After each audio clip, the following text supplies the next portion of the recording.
माँ की ममता। एक छोटे से कस्बे में समीर नाम का एक लड़का रहता था। बचपन में ही पिता की मृत्यु हो जाने के कारण परिवार की आर्थिक स्थिति बड़ी दयनीय थी।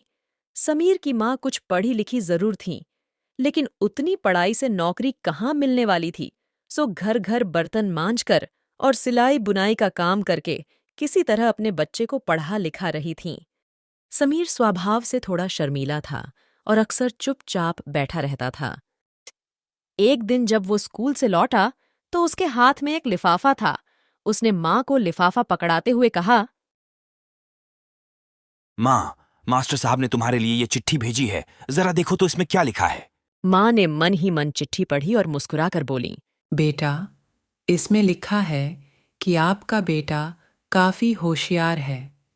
इस स्कूल के बाकी बच्चों की तुलना में इसका दिमाग बहुत तेज़ है और हमारे पास इसे पढ़ाने लायक शिक्षक नहीं हैं। इसलिए कल से आप इसे किसी और स्कूल में भेजें। ये बात सुनकर समीर को स्कूल न जा सकने का दुख तो हुआ, पर साथ ही उसका मन आत्मविश्वास से भर गया कि वो कुछ खास है और उसकी बुद्धि तीव्र है। माँ ने उसका दाखिला एक अन्य स्कूल में करा दिया। समय बीतने लगा। समीर ने खूब मेहनत से पढ़ाई की।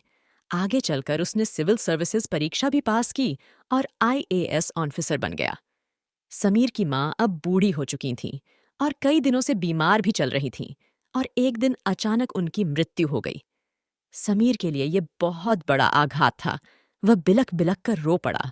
उसे समझ नहीं आ रहा था कि अब अपनी माँ के बिना वो कैसे जिएगा। रोते रोते ही उसने माँ की पुरानी अलमारी खोली और उस अलमारी में समीर के पुराने खिलौने और बचपन के कपड़े तक संभाल कर रखे हुए थे। समीर एक एक कर सारी चीजें निकालने लगा और तभी उसकी नजर एक पुरानी चिट्ठी पर पड़ी। दरअसल ये वही चिट्ठी थी जो मास्टर साहब ने उसे 18 साल पहले दी थी। नम आंखों से समीर उसे पढ़ने लगा।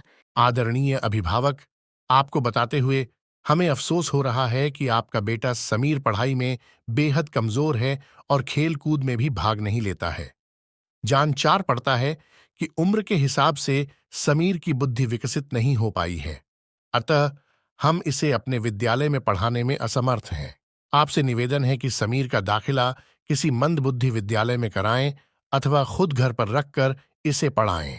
सदर प्रिंसिपल। समीर जानता था कि भले अब उसकी माँ इस दुनिया में नहीं रही, पर वो जहां भी रहें, उनकी ममता, उनका आशीर्वाद सदा उस पर बना रहेगा। जय बजरंग बली।